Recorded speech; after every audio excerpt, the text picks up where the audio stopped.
Hello, people. Thank you for joining me again. Today is day 9. I'm always confused with my fingers. But thank you for joining me. Thank you for the feedback that you've given me. It is amazing, and I'm really, really grateful. So, today, the useless fact of the day. Do you know there are 336 dimples on a regular golf ball? I don't know where you'll use that fact, but it doesn't hurt to know. All right, the story of today. If you're joining us today, the aim of this show is to go through this book. It's called Petals of Emotion, and I happen to be the author of it. If you want a copy, you can contact me. But thank you for joining us again. So poem number 9, it's called Worth 316. Here it is. Words from a creator, Big Bang, creating a universe, full of happiness, serenity, and holy.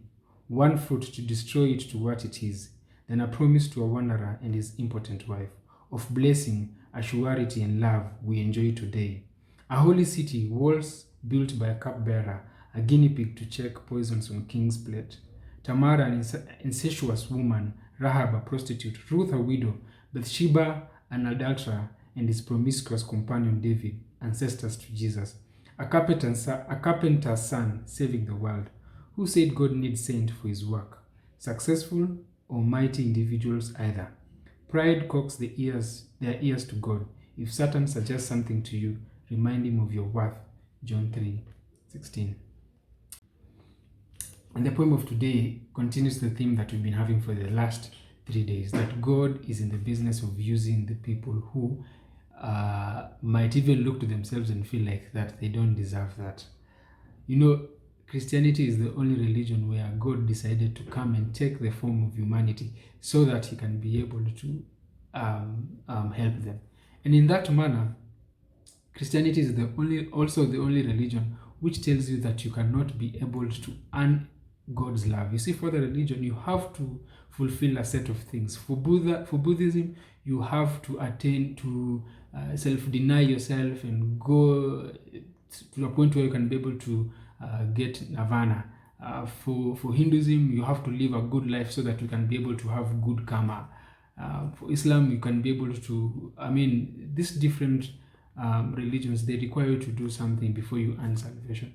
But for Christianity, it is different. Christ tells you, vile uko, however you are, just come to me and I will accept you, vile uko. And I think that is a very, very interesting thing. And apart from that, he comes and dies for your sin, which is also unique, because this is God, a God who tells you, don't worry, I know that you deserve death, I know that you deserve all the bad things that comes to you, but I will take up those things. I will take the sins up to myself, me who is holy, and give you a holy life.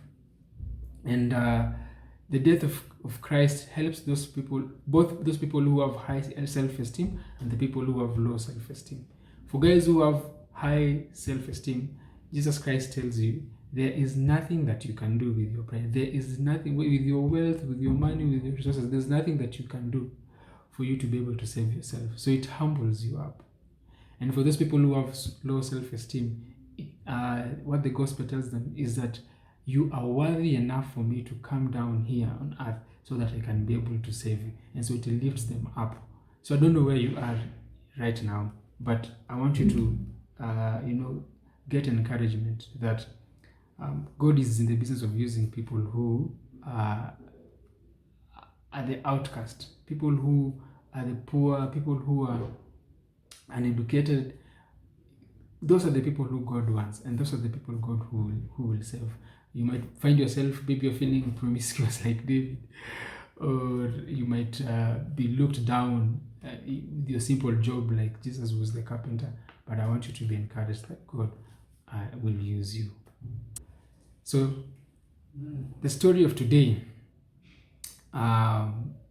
it's called Lady Godiva. Like I told you, we are shifting from the African folk tales for this 1 week so that we can look at other stories. And this one is an interesting story. Lady Godiva was an 11th century noblewoman married to Leofric, the powerful Earl of Mercia and Lord of Coventry. As the story goes, Godiva was troubled by the crippling taxes Leofric had levied on the citizen of Coventry. After she repeatedly asked him to lessen the burden, Leofric quipped that he would lower taxes if only she rode naked on a horseback through the center of town. Determined to help the public, Godiva stripped off her clothes, climbed on a horse, and galloped through the market square with only her long, flowing hair to cover herself. Before leaving, she ordered the people of Coventry to remain inside their homes and not peek, but one man named Tom couldn't resist opening his window to get an eyeful. Upon doing so, this peeping Tom was struck blind. After finishing a naked ride, Godiva confronted her husband and demanded that he hold up his end of the bargain. True to his word, Leofric reduced the people's debt, and everyone was happy. And that is where we get the phrase, the peeping Tom. Now you know. Yeah, so it's a very, very interesting story. And it's actually asks the question, to what lens are you willing to go so that you can be of help to another person? And I'm not saying that you ride through town as a naked person, but it just shows how this lady was willing to even go to that place of being embarrassed, so that he can be able to help the people who are from Coventry. And just let me tell you what we think. What are some of the lessons that you're learning? I know some people will be cheeky, but let us have a discussion. The verse of today is a famous verse that we all know, John 3:16. For God so loved the world that he gave his only son, that whoever believes in him should not perish, but have everlasting life. Have a wonderful and good night, and join me again tomorrow as we look at another story.